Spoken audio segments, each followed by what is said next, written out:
All right, guys, welcome back to another live episode, Monday Night Bodybuilding.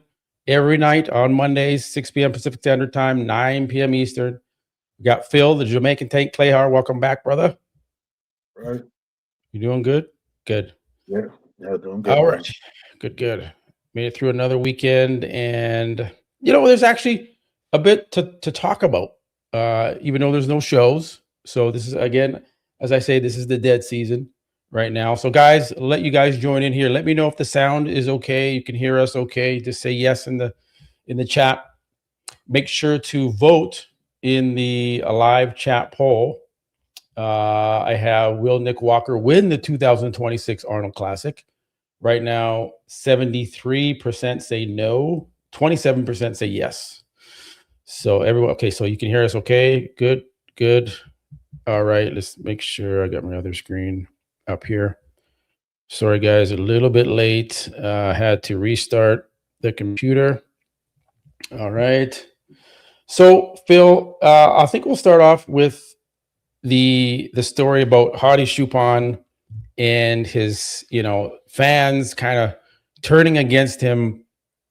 So I was talking to someone that is close source with Hadi Choopan, who speaks to people that are close to him. And he said I can mention who he is, but before I do that, I just want to kind of give people some context here as to what we're talking about. So let me just open this up here for you guys. We'll play it. We'll show you the comments. All right here. Oh, did they turn the comments off? No. 1 second here, guys. Let me just share my screen so you see what I'm looking at here. So I'm trying to get my bearings because I had to quickly restart. So now my tabs are open, but let me just try this here, guys. All right. Share screen. There, you can see that. We're going to go there. All right. So this post by Olympia Instagram channel. So yes, not showing the comments for some reason. That was the important part. Let me just refresh this. Why the fuck is it not showing the comments? There we go. Jesus. Come on, Instagram. Okay, so let me zoom in. And this is, this is Hadi Choopan, right? And his fans, they love Hadi. And you can see a lot of the poop emojis, right? A lot of this not good comments for Hadi Choopan. And, I was like, well, what is going on? Why is this happening? These are Iranian fans, puke emojis, not good. And then this guy says, the Iranian people do not support Hadi anymore. He had the photo of the dictator Ayatollah of Iran on his background instead of being the voice of his people. So, okay. And Ivan Bodybuilding, however you want to pronounce it. I always fuck up his name. He did a video today saying that everybody hates Hadi Choopan now. I'm like, wait a minute. I know Ivan is trying to sensationalize things, get the clicks, and say everybody hates Hadi Choopan now. It's not the case. What is happening from my source is saying that there's a small faction of Iranians that don't want to see Hadi do well. And because of the rising tensions in Iran that's happening, as of yesterday, it's happening. There's riots in the streets and stuff. Again, they're taking it out on Hadi, and they're trying to make him look bad. And so this is what he said. Hadi put actually a message in his stories, and this was the message. So this is from Vahid. Okay, he's a CPA judge as well in bodybuilding, so he's in the bodybuilding industry. And the message from Hadi says, I stand with my people, not with any regime. In these difficult days of economic hardship, pain, and suffering, I stand shoulder to shoulder with the people of Iran, people who are under constant pressure, inflation, and injustice. People who only seek a simple life, honest work, peace, and dignity, and basic stability. I'm one of these people. I never been and never will be under the command of any authority or government official. I am not an opponent. I am voice along the people. turn anger into wisdom. The people have endured enough. And then it goes on to say, I'm going to read it and give Hadi his due just to here, right? He gets to defend himself. People like Ivan Bodybuilding seem to be playing it up the other side, not really putting this information out. I'm not here to play politics. I have no political affiliation, no personal connections, and no special privileges. I swear to God, in all these years, I have never been supported by any official or institution. I have worked hard on my own path. Anything else been placed in your minds is simply an attempt to create division between me and you. My success was built on my own hands with no help, expectation, the prayers of the people. To this day, standing beside you has brought me no financial benefit, no position, and no advantage. I belong to the people, not any political group, not any organization, not any official ministry. I remained silent for years in the face of injustice, humiliation, and oppression, and the silence was wrong. I believe I have the right to say what the people of Iran have long expected to hear. I am not perfect, but have always tried to keep my dignity, to stay honest with the people. So that is a statement from Hadi Shupan, defending himself. He is not with the Ayatollah. He is for the people of Iran. So I want to come on here and help defend Hadi Shupan because he's getting thrown under the bus.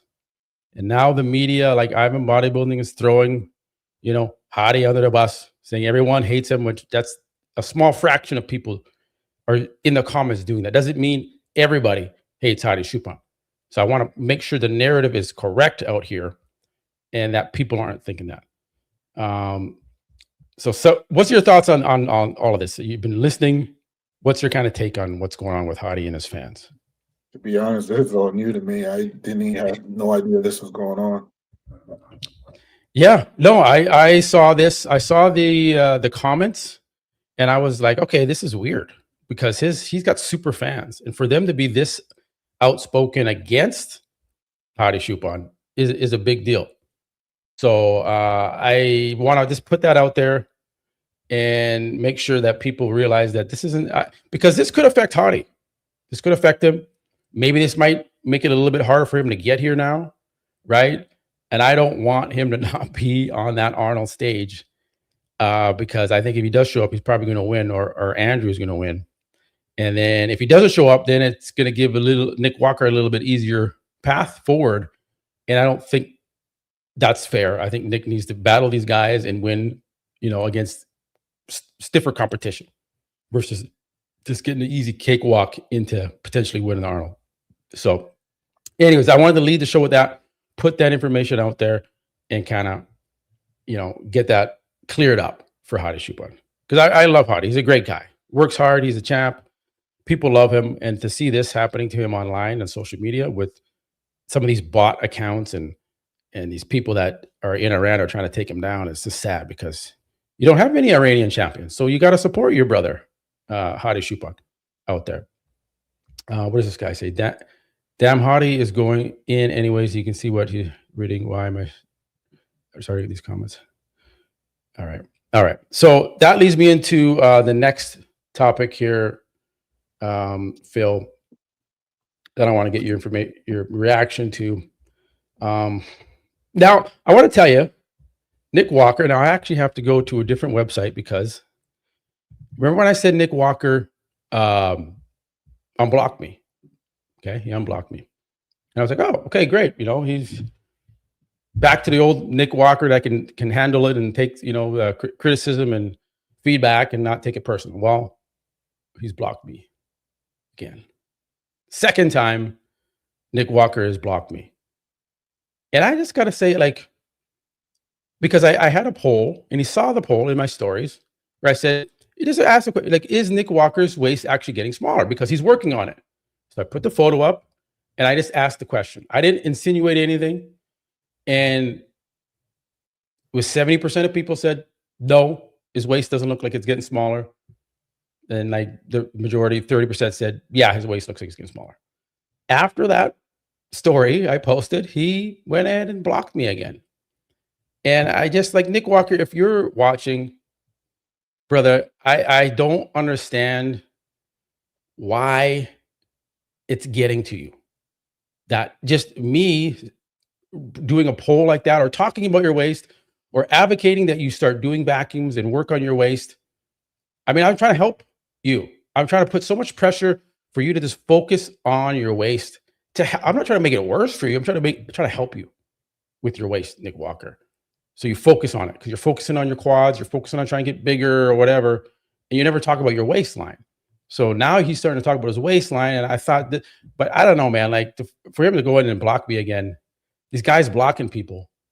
I know you're blocked by some people too, right? And it's like, what's your thoughts on him being that responsive to have to block someone just because they're talking about his waist? I mean, it's a subjective sport. That's what we do. We talk about your physique. That's a part of his physique.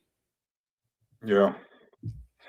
Yeah, man. Listen, I can't really explain why individuals choose to block anybody.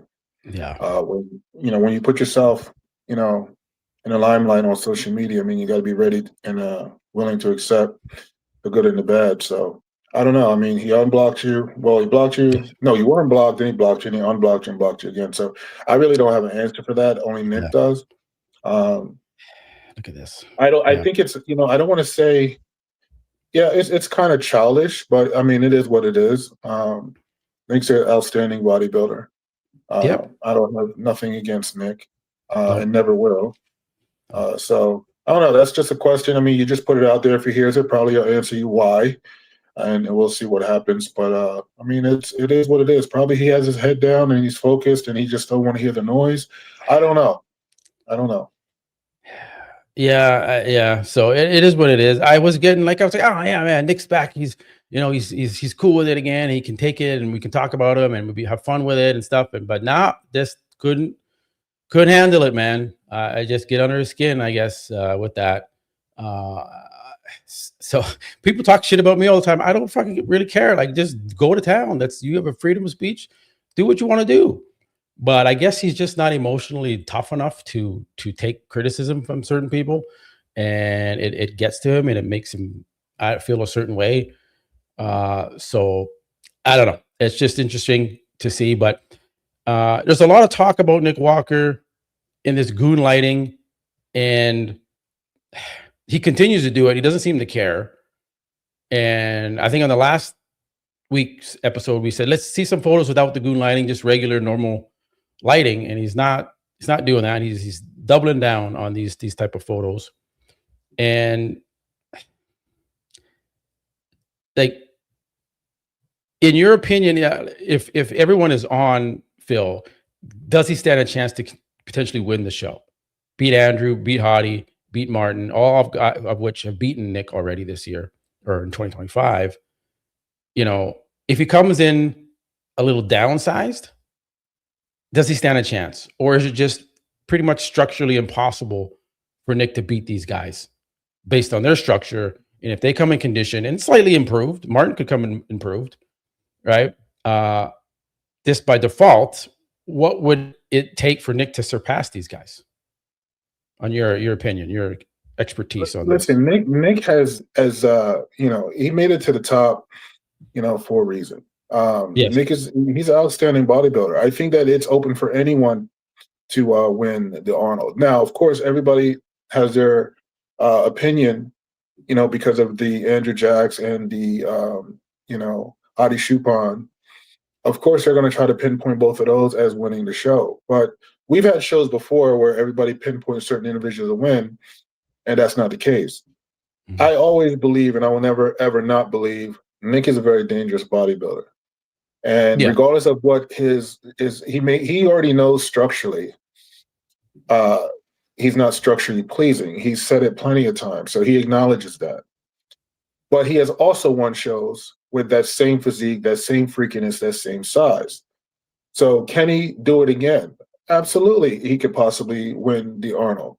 I would never say that it's not possible unless I really, really know, by looking at the individual that, stacking up next to these mass monsters, if somebody's a little bit smaller but structurally in great shape, chances are they're not going to win the overall show. But I think it's possible for him to do it depending on who shows up. Just like you said, could be a possibility, which I hope it does not happen, that Hadi doesn't show up. It could be a possibility at any given time. I mean, Andrew could get sick. God forbid that doesn't happen, but we don't know. So we got to be very careful, like when we sit and say what someone cannot do or will not do, because he shocked us before in the past.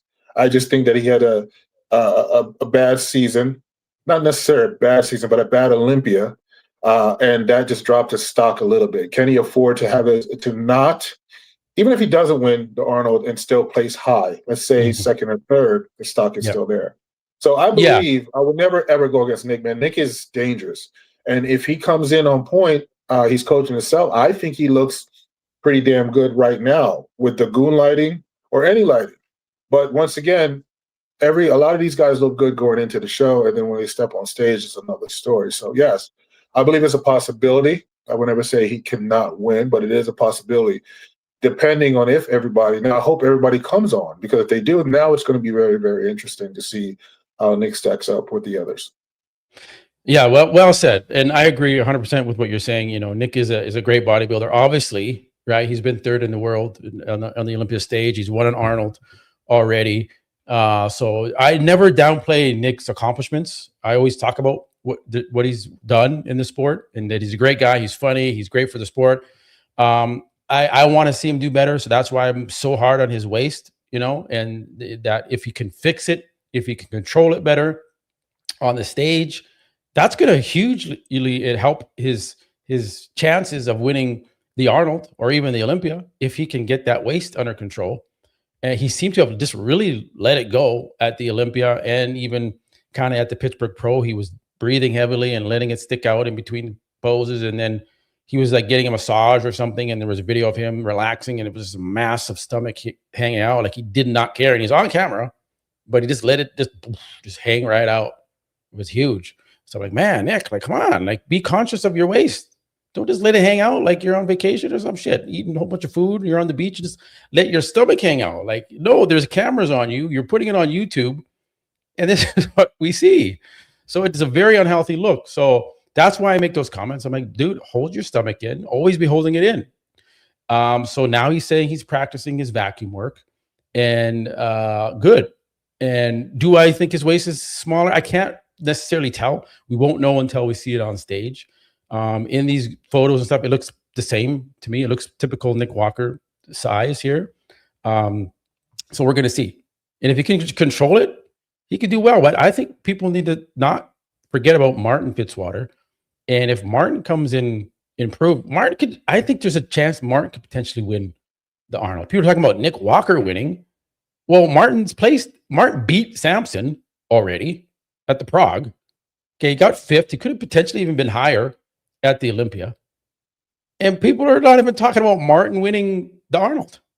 They're talking about Nick Walker, who placed sixth, a gifted sixth place at the Olympia, in my opinion. Brandon Curry, Tony Burton should have been ahead of him, maybe a good veto. And yet everyone keeps talking about, that's why I say, to me, I think he's overhyped going into these fucking shows. And other people get overlooked, and they come in and they beat him, just like Martin. No one was talking about Martin going into the Olympia, really. And look at how he performed. And then he beat Sampson. So they got to give Martin, even though I'm not a fan of like Martin's attitude or anything like that, as a person, I don't really, care for the attitude, but the physique, I don't care. I'm not going to be biased. If I don't like the person's attitude, doesn't mean I'm not going to like their physique. And I like Martin's physique for the most part. He's got a good physique. And I think it's better than Nick Walker's. So I think people need to start paying attention to Martin Fitzwater and giving him some credit on his physique. Personality, not so much, right? That's my opinion. And not overlook him, right? I'm so fixated on Nick Walker, and I'm like, God, I don't know. He's just popular. People just love his character. That's why. Character can bring you a long way, right? Can bring you a long way. Even if you don't have the greatest physique, if you have a good character and good charisma, people will just gravitate towards that. And I think that's what's happening with Nick Walker. Can Martin win again and has been forgiven for the yeah, that's true. Will the judges hold the push of Giles at the Prague Pro, the slap on the phone, against him? Your thoughts on Martin Fitzwater? Yeah, what's your thoughts on Martin Fitzwater going into Arnold? We don't talk about Martin that much. What's You your know, take once on again, Martin? I'll say the same thing. I mean, every individual has an opportunity on Yeah. winning the Arnold. I think it's a little bit of a stretch to say he's able to take out Andrew and Mhm. Hadi if he's there.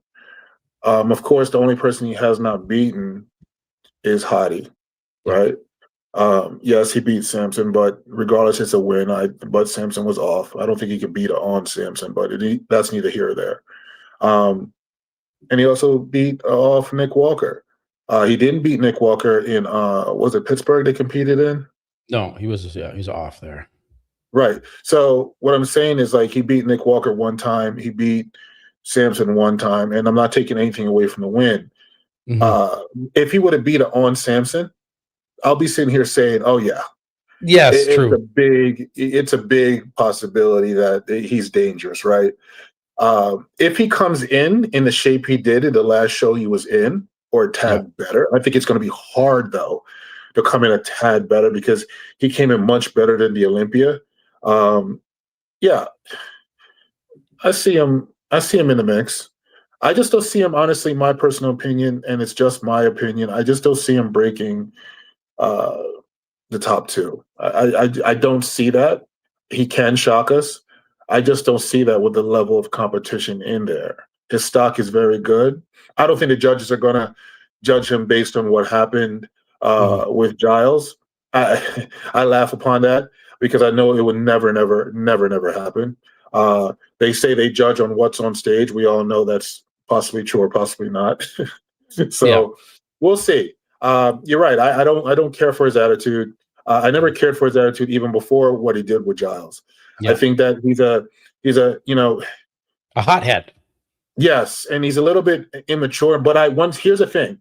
I believe that with success, some people cannot handle that success, and it drives them to become arrogant and Yes. not considerate. I think that's what the case is. So some people can handle success and some people just can't. I believe that he's just, and I don't want to make excuse that he's young because he's still a grown man where he should know how to handle and conduct himself on all levels as a professional. But I just believe that he's just an immature young man. Yeah. And with this success, he just can't handle it. So it gets to his head. I agree. I agree. You can tell when stuff kind of goes to your head and the way you conduct yourself, the way you talk, and then the way he conducted himself against Giles, someone that's Yeah. been in the media for decades. You can respect people, right? And it's a part of the press. You don't go hit his phone. Like that's just someone who doesn't have it under control. And yeah, we know Martin's history. He's been arrested for drug whatever charges and stuff like that. So I mean, he's ballsy like that, and he's just kind of out and kind of wild and young, and maybe over time he'll mature and get better at it. But right now we see Martin for who he is, and that's kind of his attitude right now. But his physique that could get him in trouble with the judges too. Again, we all know now it's verified there is politics in judges. Bob confirmed that out of his fat mouth already, so we know that takes place.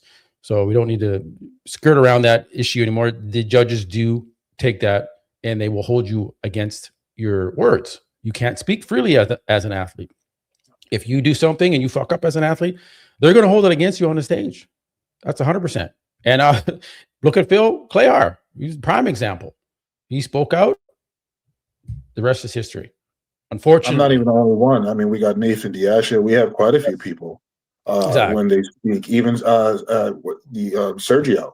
Sergio Sergio. don't really hold his tongue either. You know what I mean? So yeah, I mean it's proven that as a professional and a independent contractor and your own representative of yourself that you can't speak against anything or voice your opinion about anything without getting persecuted for it. So yeah, it is what it is. They're not going to change. That's who they are. Yeah. No, there's never going to change. There's always going to be politics and bodybuilding. So we know that's happening moving forward. There's no debate about that anymore. Samson Dowda, next topic. Um, he's fixated on the scale. There's this is good. This is what I want to see here. So this is him at 340 pounds. Let me just share this with you. He looks good for this weight, condition wise. Let's get your breakdown, Phil, of a Samson Dowda at 340 pounds here. Well, listen. I love Samson, love his wife. I believe in their methods somewhat, but I'm just big on health. Yes, he looks damn good. This is definitely the biggest Samson we've seen off season. He's very thick, wide, round, dense. I mean, this is looking absolutely, absolutely very much dangerous if he could pull everything together at the end of the day. But I'm just big on health, and regardless of how someone, when we speak about Samson and the health situation and put on the sides, everybody's like, well, he's a grown man, he can do what he wants, so let him be whatever. But here's a sad part of everything. Like, when we praise these athletes for the work they put in, and I praise Samson. He's a very, very hard worker from day one. I watched him, coming up, taking L's in the very beginning, and some shows he should have won, he wasn't getting it. I saw all that. And I saw his hard work and dedication and motivation and all that good stuff. But at the end of the day, it's like, we can't continue to push as fans for someone to continue to drive themselves to the maximum of the limits and sacrifice their health. Because when, God forbid, something happens, then all of a sudden everybody's story is going to change. They want to push the craziness, but if something happens, then, oh, well, he should have never did it. Everybody starts backtracking on their words. He looks great. He looks really, really good. I just want to make sure his health is good, which I'm hoping that is. But he looks like an absolute monster right now. So whatever game plan they're doing, it's working. Just, keep it safe, keep it healthy, and hopefully everything works out.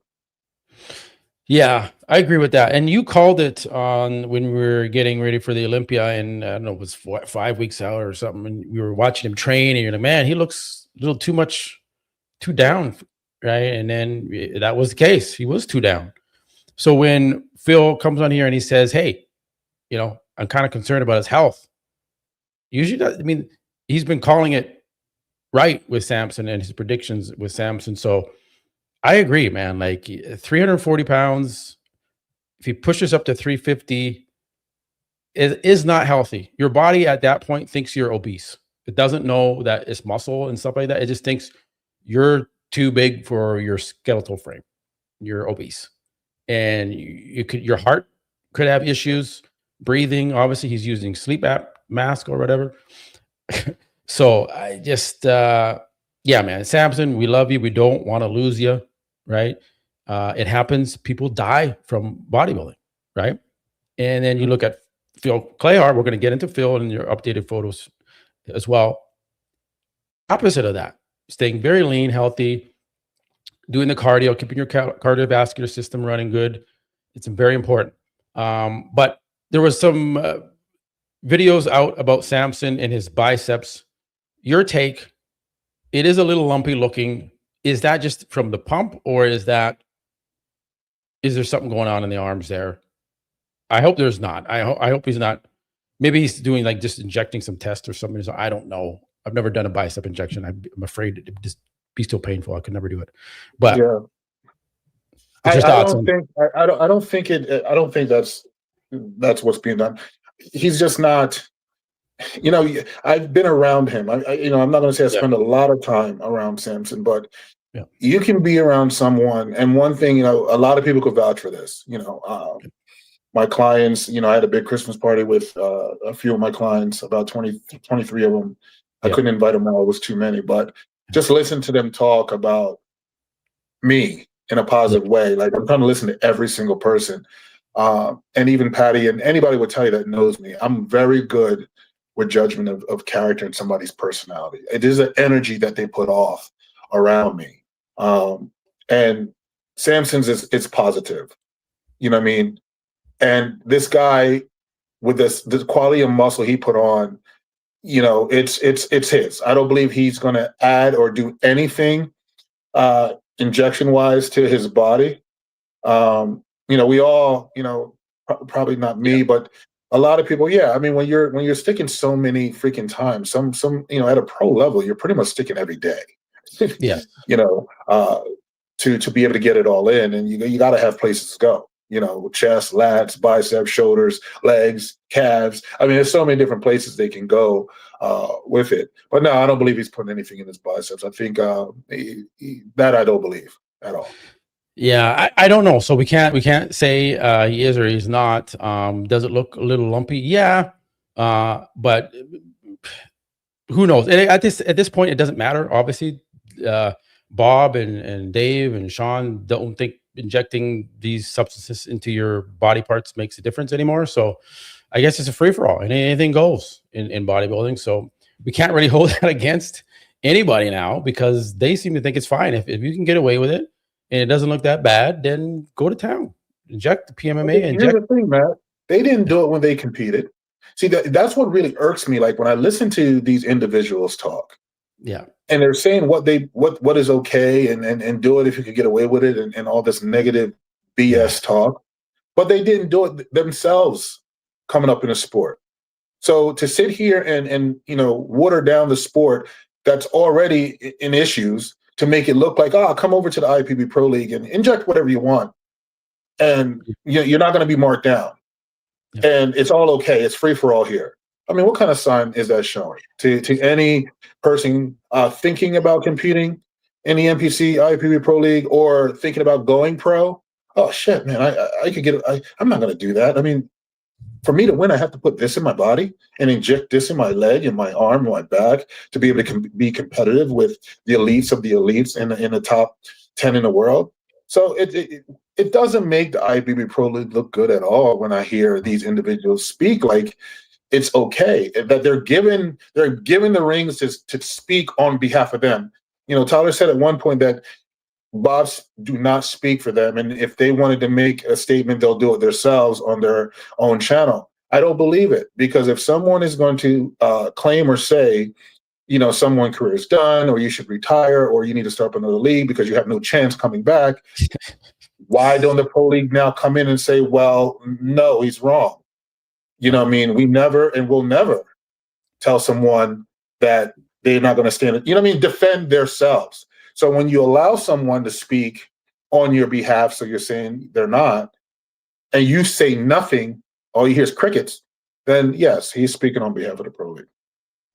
100%. When their silence is an answer, right?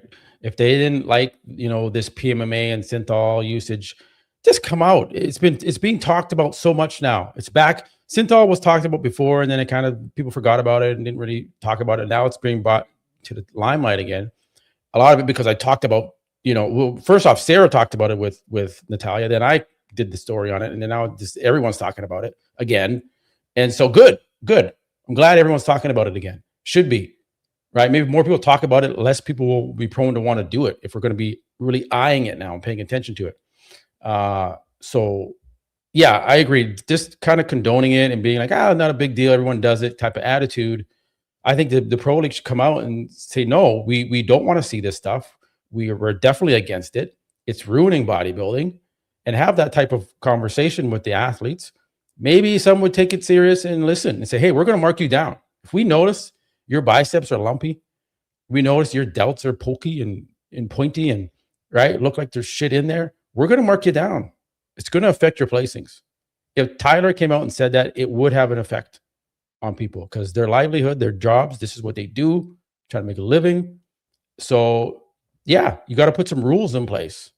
Otherwise, you're going to have free for all. Just a comment here. Do a ChatGPT on Roden versus Lunsford. I don't think I need to do that one. I think the result would be pretty clear on that one. So I don't want to probably waste time with that. But thank you for the donation there, brother.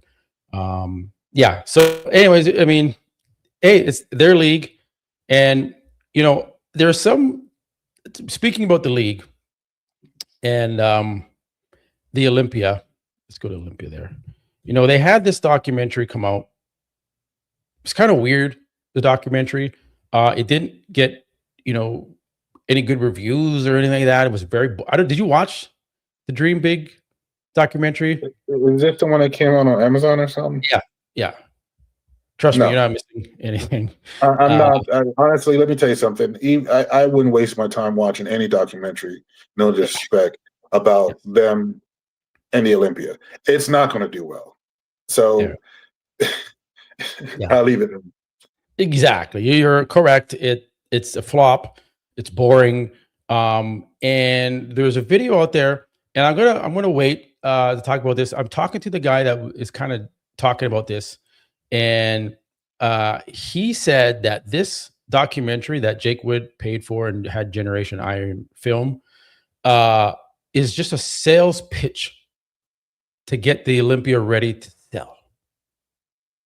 And I think, whoa, wait a minute. I did not think about that. I'm like, why are they doing this documentary on the Olympia?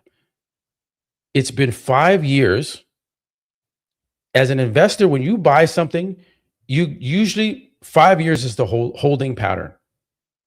And if it's not, you can't make something happen with your business in 5 years, time to cut your losses and move on. And so what is Jake Wood doing? And you know what? Dan Solomon's contract renewal is up 5 years. Is he going to get it renewed? Wait a minute. They were at the Resorts World, huge venue. Now they're at the Palms as the host. What? Downgrade? Why? Is Jake trying to save money now? Is he getting ready for something? So I was like, that actually makes sense. He's pitching this to investors. Look at how good the Olympia is. Look at this. Look, they're growing around the world. It's just a PR stunt for them to look good because they're getting it ready to sell. And me and Phil have been saying this for months now, that the Olympia is bleeding money, that it's never been making money since Jake bought it. Even before Jake bought it, it wasn't making any money.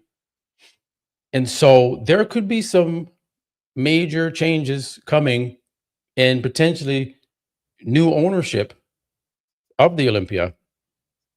And the whole documentary was, and the reason why it was so boring, because it's this pitch to investors. That's why they did this. And you see the kind of the signal that the Palms Casino, they had to downgrade the hotel, right? Why? If the Olympia is growing and things are booming, you keep it at Resorts World. You got the money. Or you go bigger and get more room for more people to make more money. I mean, that's the direction it should go, but no, it's not. Yes. So I think we see the tea leaves there, guys, and it kind of backs what me and you have been saying up. So I just wanted to point that out. There'll be more about that coming in the weeks ahead here. What other topics do I have here? Samson. Okay. Bodybuilding is dead. Open bodybuilding. Okay. I made a Instagram reel about this. Paul Dillette said that bodybuilding is dead. And so I just wanted to clarify, bodybuilding as a whole, I don't think is like dead, but the individual class itself, open bodybuilding, I think is dying or pretty much dead. We can see the trend line here of what's happening on the amateur side of things, which then leads into the pro division. And then as a result, you get weaker pro lineups, weaker caliber of athlete. And why is that? So my explanation was, and I want to see if Phil agrees or has a different explanation, is that at the amateur level, the NPC introduced 2 new divisions, the men's physique and the classic physique divisions, right? And so now you have athletes that are going into the NPC, going into men's physique first, going into classic physique, thinking they're going to do better there. That's more attainable. And they're staying there. And now you have these open bodybuilding classes that are smaller. There's 5 guys in a class, 4 guys in a class. When you go to classic physique, there's 15, 20, 25 guys in a class. Men's physique is packed. So many guys on the stage. There's no room, right? Those athletes used to just go to bodybuilding. They had no other avenue to go into. So because of that, and the NPC didn't do this purposely. They just want to make more money, but they didn't see like the byproduct of that was they're weakening the men's open division, just like they did for women's bodybuilding. Remember women's bodybuilding? That was it. It was, classes were stacked more with women's bodybuilders, right? But then there's physique, there's figure, right? Women started saying, "Oh, it's more attainable. I'm going to go do that, and I'm going to forget about open women's bodybuilding." The same thing, right? So that's what's happened opening up these new divisions has taken away from the talent pool that is going into the open division classes for bodybuilding, and they're staying in classic and physique, which is fine. You want to do that? That's okay. Whatever, do what you want to do.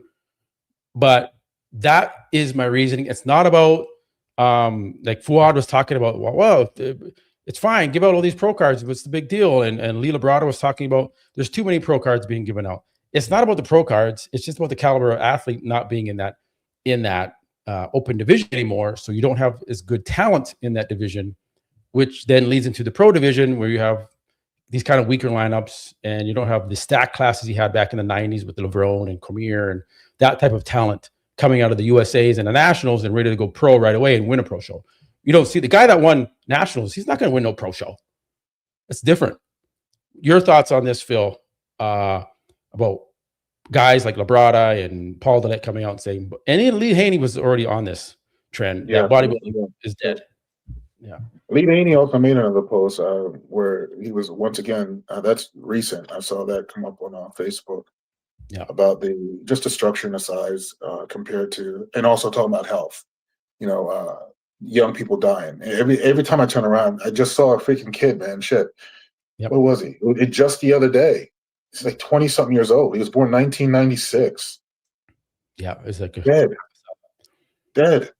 Yeah. Right? So these are the things is why people don't want to go into open bodybuilding, and why classic physique is where people want to be, because it is very obtainable. It doesn't require, even though we know some people are probably taking more than the minimum they're supposed to, but it's more obtainable to be in those categories because people are watching. Oh, well, I have to use this and inflame this and get myself to look like this to be able to even be in a money situation of winning in an open show, right? Then the cost. I mean, we're already struggling now in the entire world with the increase in prices for everything, from food to every single thing. Now you got to implement now bodybuilding and the drugs and the food that we got to eat and all these fees you got to pay to compete, right?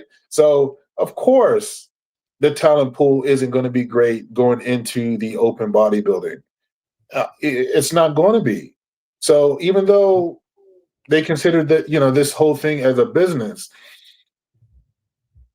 why wouldn't you keep bodybuilding? Yeah. And what I'm saying when I say that is just look at the errors from back when. I think things start changing within the last, I want to say, 4 to 5 years, where now we're allowing these athletes to do less work in the gym and more enhancing instead of developing the muscle, taking the time. There was a comment about a kid with his drug protocol, and this was on social media, and everybody was like, "Bro, you're too young. Oh well, how you know exactly what I'm doing? So forth and so." We can just look at you. People think that individuals are stupid or slow. We can look at a young man that's trying to move along too fast, because I know what it took to go from where I was at to here. And I knew with myself that I was never going to pass that limit to want to win that much, to abuse my body, to put other things in it, to be at the top level. So with this sport in general, if you want the sport to technically grow, yes, it's grown in other divisions, but if you really overall wanted the sport to grow, put in rules, start judging straight up, keep the little money on the side out of it, really use your eye, really judge these athletes on everything they're bringing on that stage. No favoritism, no nothing. Everybody's up there, clean slate. You're judging based on exactly what you see on that stage. Yeah. If those were all implemented and not allowing athletes to look like aliens, I just have to say it, like huge aliens that doesn't even look like bodybuilding anymore. They look like a comic figure that you see in a magazine, right? Yeah. Then the sport will grow if it's not getting this excessive and extreme. It's getting too extreme. So that's why technically it's not growing. That's why at the elite level, now the Olympia that was and somewhat still is the best show in the world, is starting to decline because of that reason. Now what they're doing, now they're about to cut back now on how many athletes are getting in the show. We've been saying this for years. Now they're finally doing it. Are they doing it because it's being spoke about? Or are they doing it because now the finances just can't pay for everyone to come now? Look, you know what I mean? Just take your time and look at what's going on. So it is showing that there's a financial strain on the Olympia and on bodybuilding, and they're trying to just sugarcoat it on how they're trying to decline how many people go into the Olympia from, you know, who was originally going in the beginning. So yeah, I think bodybuilding, I'm not going to say it's dead. It's not dead, but the talent pool coming into bodybuilding, I think, is suffering. It is suffering. The talent pool is suffering. And what do you expect when you start giving out pro card for first and second? You know, then we're going to start giving out pro card for what, fourth place? It's watered down. It's just watered down. And anybody speaks, you know, that I got to go against Fawad. If you're going to speak that, give out all the pro cards, I think it's great. It's going to make the sport grow. No, it's not. What it's doing is watering down the sport. And then when people are out there saying, oh, you're IFBB pro, and then somebody's like, I don't look like no IFBB pro. You know what I'm saying? It's the representation of the league. It just doesn't look good. Yeah. Agreed. And speaking of like freaks and all of that, and I agree. Bodybuilding isn't like dead. Obviously, it's still pretty good in the sense of, you know, the athletes in the open divisions. You know, there's guys that look good, but it's not what it was, and it's on a downward trajectory, I think, with the caliber of athlete in open divisions. There's one or two that are still pretty good and freaky, but majority is just not what it used to be. And then you had Bob Ciccarello with this stupid, dumb idea, in my opinion. Maybe you'll have a different opinion. We'll see, about removing the weight limit for classic physique. So let's just it's gonna be hard to hear his voice, but is there a weight and a height restriction into classic physique? And I'm going to give you the answer. When we started the division, we needed something to define the division in terms of a certain look that they wanted. They didn't want the exact same thing as open bodybuilding. I get that. But I think that now that it's been defined, and we've been in it some years now, I think maybe it's time to take a look at that and maybe restructuring it, because again, it's a look that you're looking for. And I think a lot of more guys would have that look if it wasn't weight restricted. Some guys got to bring it down too much for their height, but they end up losing a lot of muscle. So Bob, I'll react first and then I'll Phil. Why? This is why I wish Bob would just not give his ideas. Okay. Classic physique is classic physique, and it's working, and it's very popular for a reason, because these guys don't have to push the envelope and get as big as the open guys do. Okay. And maybe if bodybuilding just in general was weight capped like this, maybe it would be more, maybe that would be the way to grow open bodybuilding, is to start putting weight caps. I don't know. But to remove the weight limit for classic physique guys, what's going to happen, Bob, is the quality, the conditioning is not going to be what it is now with these weight caps. These guys are shredded. They look fantastic. They're going to start pushing the envelope to get bigger, bigger, and bigger. They're going to start losing the quality and the conditioning of the muscle.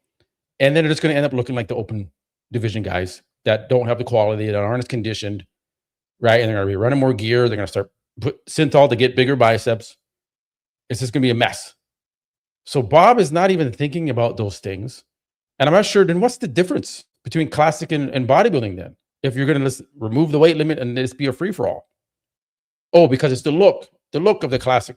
Yeah, that doesn't matter, Bob, right? It matters about the quality, the classic lines that start to get skewed when you get as big as Samson and Derek and Hadi.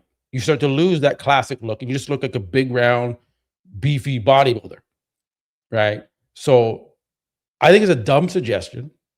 And I agree with Fuad, who made a comment that said, no, do not do this. Do not remove the weight cap.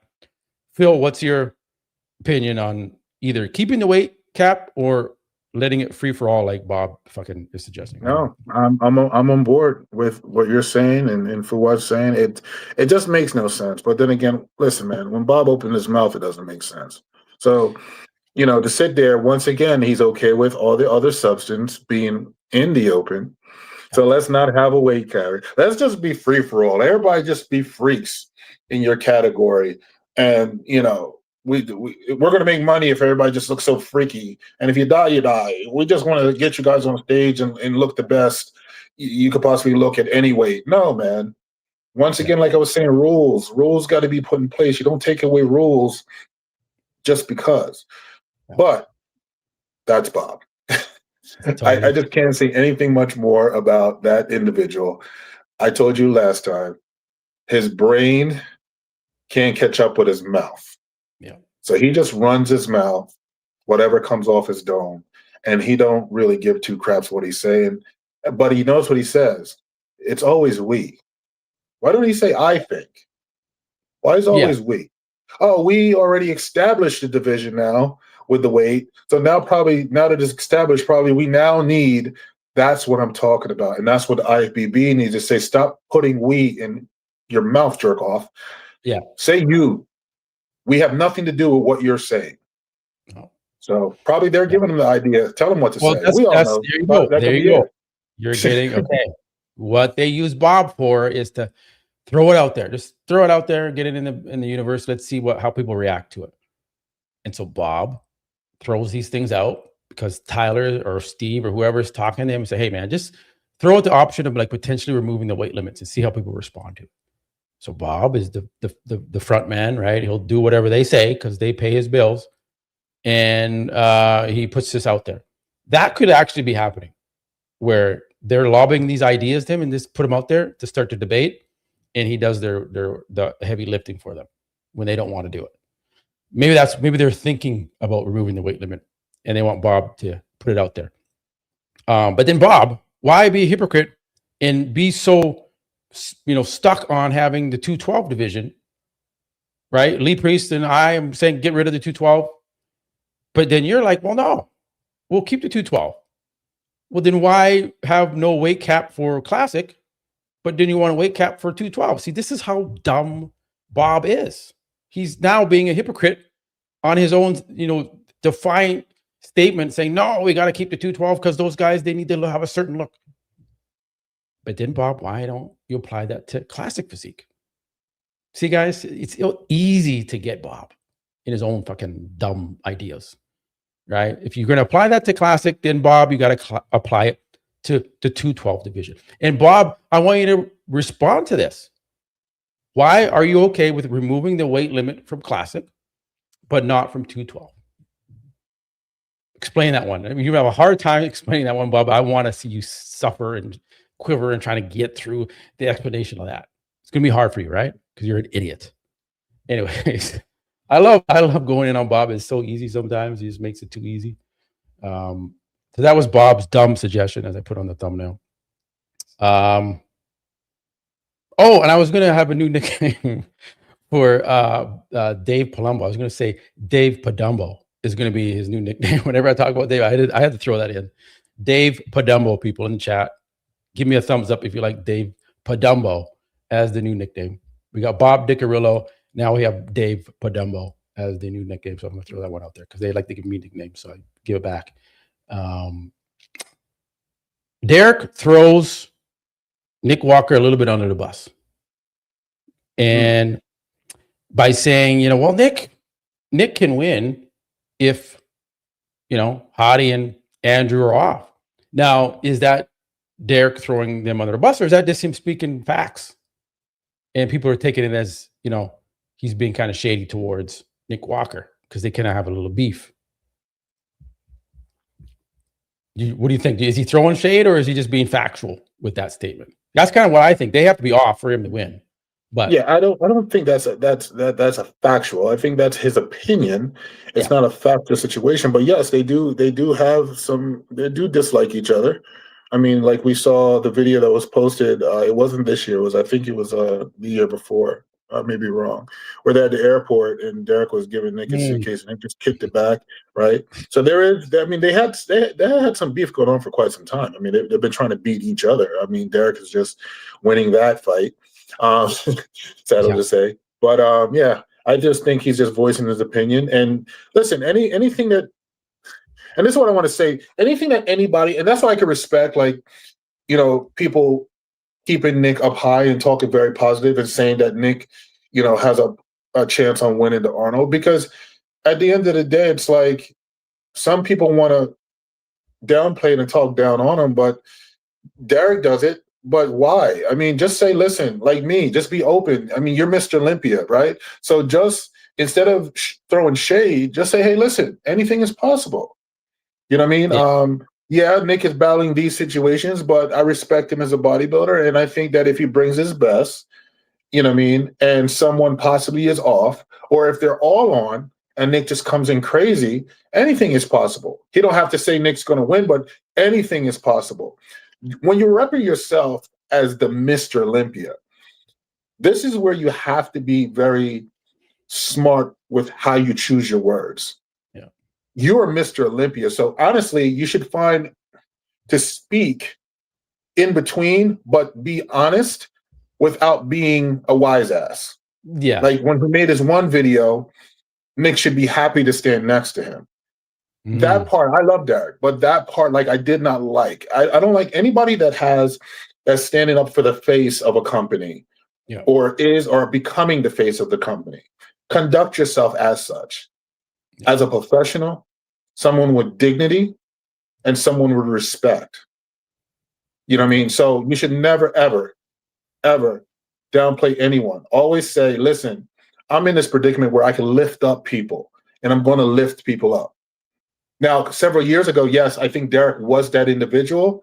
I still love him to death now. He's a great father. He has a baby on the way, so forth and so on. But we just got to be a little bit more sensitive when we speak. Still be honest, but still be sensitive. But don't say, oh, well, if this person's, off, then he may stand a chance because blah, blah, blah, blah, blah. No, just say, listen, Nick had a rough Olympia, just like Derek. Remember now, Derek's got to put himself in the situation because he had a rough Olympia a year ago. Right? So he didn't want to hear anybody saying or throwing shade on him because he was battling that loss and stuff like that, even though he bounced back and came back and defended himself and got the Triple Crown. So remember where he came from when he was underneath that situation and just give back with kind words towards Nick, regardless if you like him or don't, right? Respect him as a bodybuilder and say, hey, listen, he had a down Olympia.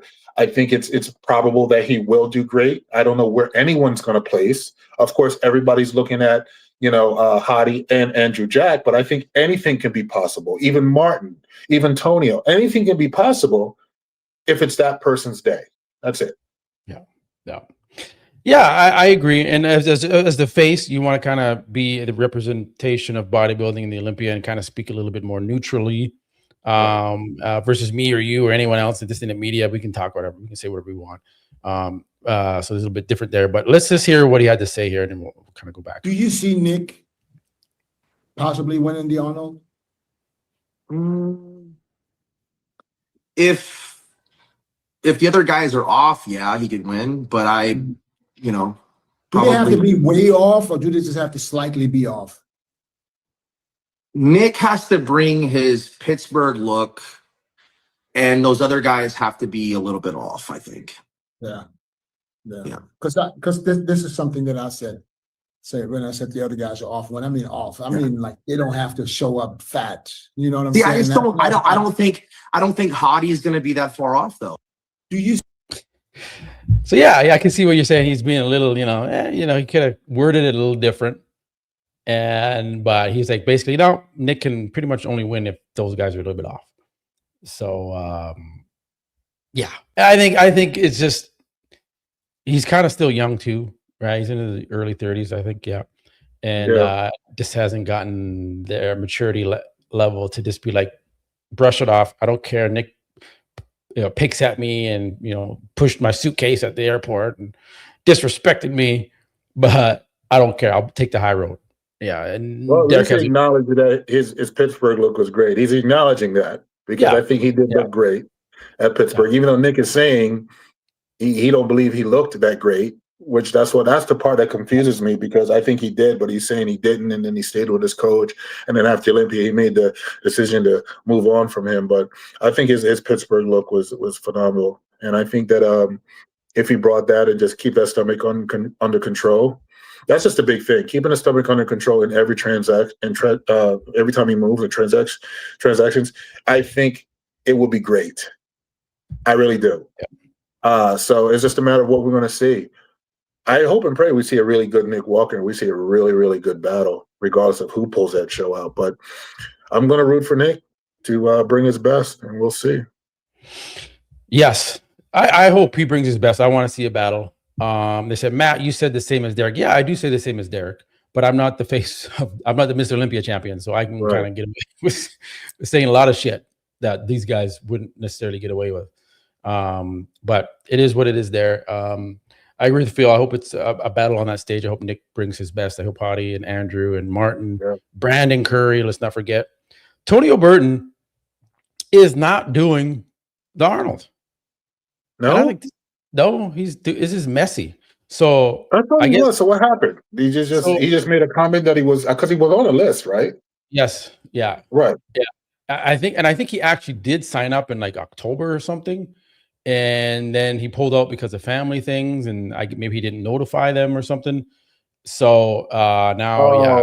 So he just put in the word that he's going to do it, but he didn't physically sign the contract yet. Okay. I think he Once did. you sign that contract, once you sign that contract, you got to be more than family to get out of it. That's the rules. Yeah, That's the rules. What's his face? Brian Power sent a message, and it was the email registration of Tonio signing up for the. So was this the email? It wasn't the contract. Yeah, it wasn't a contract. Yeah, because once you sign that contract, you get fined and you get in a lot of shit. Even though I don't think they honor that with every single body, but whatever. Listen, nothing against Tonio. I think, my personal opinion, I think that was a good move. Coming from what Antonio did this year, I think just to let his body rest, man, and come and improve for, probably another show, if not the Olympia. No, he has to qualify again. So I think it just makes sense. I just think the Arnold is going to be a little bit, he would have done well. I think it would have been just a little bit too much. So, regardless if it's a family thing or not, I do believe it probably is, because he is a family man. He does a lot with his son and stuff like that. So that could be the case, but I think it's a smart move, though. Anyway, to don't jeopardize his stock. He's really high right now, and he's putting on really good muscle, and he's looking really, really good. To chop that down and go on to Arnold and possibly take fourth or fifth, when he could just work on everything he's working on and do better in the next show he's going to win, because he will win and he will qualify for the Olympia. And I think he'll even do even better this coming year in the Olympia, regardless if I don't like how he runs his mouth. And we had our words on social media, but in a nutshell, the guy's a really awesome dude. I mean, when I was in the Olympia with him, he loves bodybuilding, very, very excited. He doesn't let this stuff get to his head like a Martin. And he's making the necessary moves to progress in the open bodybuilding. So that I got to give him his props about. He's a great bodybuilder, great structure. Yeah. Because his coach said, no, we want to take time off. And if he kind of saying what you're saying is like, if we're not going to really go and win the Arnold because of who's up, we're like, why kind of waste time where he could be building muscle right now? Right. I agree with that too. But they did this before. They missed the Olympia, and he came back and got 8th again at the Olympia. So it's like he didn't improve. He just got the same placing. So their whole strategy of taking time off to improve at the Olympia didn't work. So now they're going to take it off again and miss an opportunity to compete at the Arnold, and kind of build your stock there, keep momentum. Maybe he could surprise some people and be in the top 3 or top 4 at the Arnold. And that's not bad, right? You can't win every show. So, there's pros and cons. If I was his coach, I would say just do the Arnold. Your stock is good right now. It's a great stage to be on. You could potentially do very well, improve yourself. You get the battle, Hadi, Andrew, you get to Martin, all these guys in the top 5, you get to stand next to at the Arnold stage, really show the judges how you compare well with them versus at the Olympia. You weren't in those, you were in the second call out. You didn't get to battle with Martin and Hadi and Andrew like you would have been able to do and give the judges a preview of how your physique stacks up to these guys. Now you got to wait till Olympia to potentially maybe get into the first call out and stand next to these guys. So that's where they are not thinking about getting the opportunity to stand next to these guys at the Arnold. That's gone now. You took your hat out of the ring. and you don't get to stand next to Andrew in Hadi shoe pod. Sometimes you got to take the opportunity when it arises. And he just said, "Yeah, I'm going to wait. I'm going to screw the Arnold. I'll do it some other time." Not every time you're going to get a lineup where you have Brandon and Hadi and Andrew standing next to you. Sometimes the Arnold has a good lineup. Sometimes it has like one good guy and the rest are just whatever. This year, it's going to have all these good guys. And he's saying, I'll wait. I'll try and pack in a couple more pounds and maybe I'll do better at the Olympia next year. Didn't work last time. So maybe it'll work this time, but I don't know. Taking a gamble. I think he's lean. I think he should still jump in. Tonio, you still have time to jump in. Rethink this. Think about standing next to Andrew and Hadi Martin on that stage. Missed opportunity. Anyways, that's just my thought. That's how I think. I always try to look at what are all the different variables here at play versus just, I got to get bigger for next year. But what are you missing out on? That's what you're missing out on, standing next to those guys. So anyways, but that's Tony. Again, Tony looks great. He always does well. He's consistent. Great bodybuilder. So no hate on Tony. He's doing good. Yeah. So Phil, we're gonna wrap it up. You shocked the internet. You posted some crazy shots here. Let this play through. This is 51 years old. When was this taken? Saturday. Yes, I had passed. Yeah, because remember the last time we did a podcast, I told you that for the New Year's I was gonna post some pictures to show everybody the progress and the direction that I'm going in.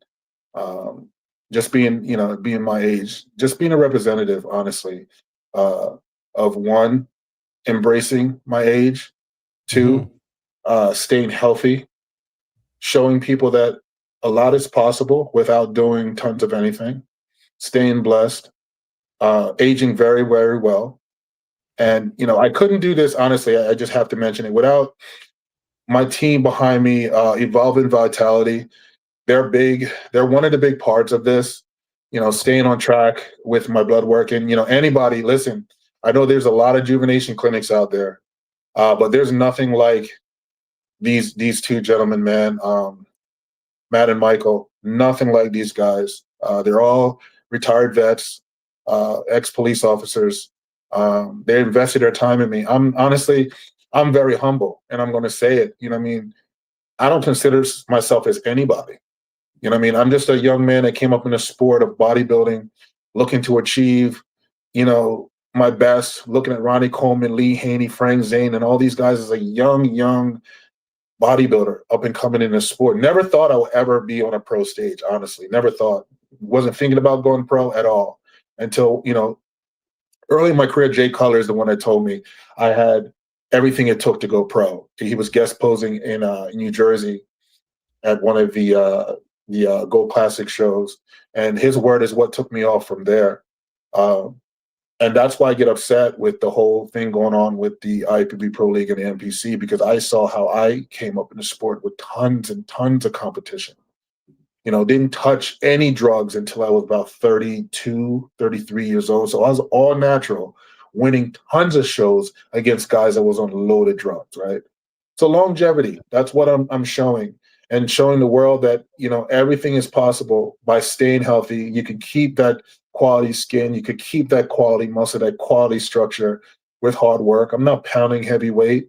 I'm just training smart, training hard. And I think one day, Matt, we should really do a show focusing on longevity, give people opportunities to ask questions. This is what I'm pushing, and I'm going to continue to push it. That no matter how old you get, it's not over. You can still achieve all types of goals if your mind is in the right place. But preaching about health. So yeah, Evolving Vitality, these guys are great. They stay up on my blood work. They keep me on the things I should be on and keep me off the things I should not be on. So big ups to them. If you guys come check them out, man, you get a discount. You mentioned Jamaican Tank. They love me. They gave me that platform, an opportunity. They could have picked any other athlete. I think at one point they did say, that Bob was trying to jump on years ago. I think they're very happy they did not go that route. They're very honorable people, bro, and no nonsense, no nothing. And they love the fact that I'm inspiring everybody of all ages, not just people that's older, just all ages. They let you know all is possible if you truly believe. And that's why, I sit back at the end of the day, like having the opportunity to go to the Olympia, having the opportunity to compete in the Masters, and possibly could have won the Masters. Yeah, I would have been a great representative. I would have took it to the extreme, to really push in the community all over the place health. And that's what I'm trying to do now. So my big focus right now is stay healthy, stay in shape. I'm 252.5 pounds. I have never, ever saw this weight unless I was competing for a show. So I came from 270, which was my goal with Blue, after the Master Olympia, to stay at 270 and not allow myself to get to 300. Then I told myself, you know what? Let's challenge yourself. I've never did this before. Let me pretend in my mind I'm prepping for a show with barely no gear and stick to my bearings and hold myself accountable. And this is what it is. In 4 more weeks, I'm going to shock everybody with even much better pictures. You know what I mean? So yeah, keeping the waist tight, keeping the midsection down, legs look nice, everything is right where it should be, but keeping that shape and that structure. So hopefully I can, even, the Derricks and Samsons, and, when they decide that, bodybuilding is over, they can now conduct themselves outside the lifestyle of bodybuilding and still live it. Even Ian, I know Ian wants to possibly come back. I love the guy. I had great battles with Ian. I don't think it's a smart move, but that's just my opinion. To come back in the sport of bodybuilding, already saying that you're not going to compete or be able to, establish anything great in the sport, but you just want to come back because you miss it. Do what I'm doing. Exactly. I miss it, and I'm still living it. I don't have to step on a stage, put more drugs in my body, and then just go out there just to go out there. No, man. Ian has a legacy that you don't want to tarnish by coming back in the sport and not do what you were doing before you left. That's my positive words, because I like Ian. We never had like gripes like, Derek and Nick. We never had that. We just matched up and we went at it on stage, and we're friends there and we're friends after. We're still friends now. We had a little debate about the whole thing with the pro card a little bit ago over the weekend, but we agree to disagree. But that's how me and Ian can talk, like two grown men, and hash it out and just understand that we agree to disagree. And we did have points on certain things that we agreed. But yeah, man, you can miss the sport. It's not worth coming back though to jeopardize your health or risk your legacy. I think the way he left the sport, to me, regardless of what people may say, atrophy this, atrophy that. Listen, man, we train, things happen, but he still left the sport at the top of his game. To come back, it's just going to tarnish everything that he built. And I just don't think it's a smart move. That's just my opinion, Ian. Don't take it personal. Yeah, and that's what I'm saying. I'm very blunt and harsh with like why I don't think you should come back, because of the certain body parts and the disintegration of things, and just trying to happy. Hey man, like you're going on top, do a transformation. People will love that. I would watch that. I would report on it. I would show it. It would be cool. But to come back and compete on the stage when there's nothing really left to prove, you've already accomplished. You've won so many pro shows, right? You've been top 5 at the like. You've done great, brother. So it is what it is. He can do whatever he wants. He doesn't have to listen to us, but it just, it is what it is. We'll just leave it at that. But 252. Your quads look strided. So you don't have to tell us, but if you're going to compete and you have this talent, you have this physique, and it's conditioned and primed, ready to go, basically, what show would you do? And is it going to be with the Elite Pro, or is it going to be, where is it going to be? If you don't have to say, we can keep it. It's up to you. Yeah, I'm not going to say, where what league I'm going to go, because I'm still deciding. I do have my options open. Yeah. But here's my thing, stay ready. Why get ready? You know what I'm saying? Yeah. So like I was telling one of my clients today, he's a big supporter of my career. And I showed him my update pictures because he see me at the gym, but I'm covered up, sleep shirts. And he's like, holy shit. He's like, you get ready for a show? I said, no. I said, I'd rather be ready than to get ready. So if I do a show, I only have to diet for 5 weeks. That's it. And it won't be much of anything crazy. You know what I'm saying? So that's just my journey right now, stay in shape and stay in striking distance. And when I do make that move, I'm going to do it. And I would just want to make sure by me staying this way, it keeps the elasticity of the skin tight. So I don't have to struggle with putting on all that size and dealing with the loose skin and all that nonsense. So by keeping myself healthy, in shape, and you know what? It's funny. I was telling Patty, I've never been out of the house as much as I've been for the past 3-4 months. Like when I get big, I don't want to go anywhere. I'm just lazy. I'm sluggish. That's why I applaud Samson. I don't know how he's doing it, but she said to me, man, are you staying low on your weight? We've been everywhere. And we just go all over. I said, yeah, I just feel healthy. I feel great. So I'm going to continue on this journey. And this is my personal journey to see the best, if I can really strike the best Jamaican tank possible without being over enhanced and taking too many chemicals. That's my goal. So I'm not done yet. I got some more surprises for everybody. And then when I do make the decision on doing a show, I definitely will let everyone know what league it's going to be with. Yeah, no, I'm excited. And you had a comment here. Phil, are you in Florida? Looks like a great place to live. Yes. Yes. That's Florida. Florida.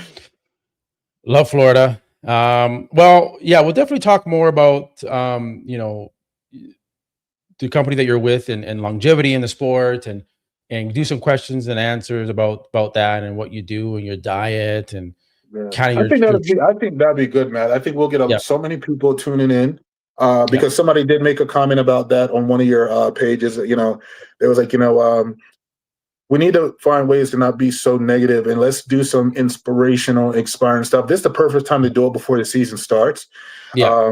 Just to give people questions and answers and, you know, poke my brains about certain things of all ages, not just, you know, masters and so forth and so on. And I want to do my best. There's a gentleman that wants to reach out to me. He actually reached out to me on social media. Like they want to, he said there's an avenue of people is just curious to know just my life in general and how I'm doing what I'm doing and how I'm keep doing what I'm doing and staying so young. Somebody said, I think you're a vampire because it's just no way he just doesn't age, you know? But it's just being blessed, man, and staying healthy and taking care of yourself and keeping out a lot of stress. I think stress brings a lot of people down, makes them age really fast. But I'm enjoying this journey, Matt. It feels good. I never felt so good in my life. My clients love it. You know, they told me, they said, Phil, this is why we love you coaching us because you live by example. You don't just coach and be like most of those coaches out of shape and have knowledge. You're like literally preaching and teaching and doing it at the same time. And I think a lot of coaches should be on that same level. Agreed. You see a lot of trainers that are like, well, are you a trainer? You've got a little bit of a tummy down there. But Phil doesn't have a tummy, man. He's shredded. And I respect it because I don't know how you stay in that lean. You're just doing like some TRT and you're not on like Winnie and Anavar and Trent and to look like he does now. I do not never touch Trent and Winstraw. Those are show prep drugs. I would never take it, you know, just living a daily life. No. Proviron, I take like 25 milligrams of that a day. I take three IUs of growth, which is 1.5 in the morning, 1.5 at night. Test level, we did bump it up a little bit. I'm doing about 300. I don't need to go above that. And that's it. The Proviron, it keeps me semi-dry, and it's just 25 milligrams a day. It's not high. But anything else, I think it's not necessary. If you're eating clean, the clean food keeps you dry. I don't use seasoned dressings and ketchup. I don't use none of that. And I do my cardio. You know, doing my cardio, that also pulls water and keeps me dry. And just eat healthy, bro. People can't believe I only do, and this is no bullshit. Somebody may not believe it. The most carbs I do, and this is weighed. I do probably 1, 2, 3 meals of 75 grams of rice. In the morning, I do probably about 35 grams of cream of rice. I do add vegetables in there, and I do add fruit in between. And of course, I do no carbs before I go to bed. But those carbs are even lower than a contest prep. The thing is, it's like I discipline my mind to discipline my body to be able to not eat as much. I think that keeps the stomach, like how you preach, like, you know, a lot about, they eat a lot. It does make your waist expand. But I believe that if you have a strong mind the body will follow. And if you just gradually, because I gradually tapered down the carbs, and now I'm comfortable where I'm at, and that's what's keeping that quality, dry, thin skin look. And I'm going to keep doing it as long as I feel great, man. I can't tell you how great I feel. And I believe there's a purpose behind it. It may sound weird to a lot of people, but I believe truly there's a purpose of why God is guiding me in this journey to stay healthy and stay lean. Probably I can impact quite a few people's lives. I don't know, but I'm enjoying the journey. I'm going to keep doing it and keep posting pictures and give everybody that influence of drive and motivation that it can be done at all ages. Well, yeah, and you've been like this since August, since you competed. You've stayed this like it's crazy, you know. That's a and Master Olympia champ right there, brother. That's a Master Olympia champ. My opinion. Yeah, man. I mean, to keep that lean and structured, and you have the size and everything still there, and to be 51 and do that, you see a lot of pros that were legends and they retire and they kind of live with a pot belly now, and they're kind of, they're not right. It's like, why can't you just stay in shape? Is it because you don't even care about the training anymore? You don't care about the lifestyle anymore? It was just you were good at it when you were competing, and now you just kind of completely let yourself go. Sean Ray, like you see Bob, like these guys are not. So they kind of just let themselves go, and they were at the peak pinnacle of superior shape, and now they can't. Like Jay Cutler does a good job of staying in shape. Milos is in shape, right? Yes.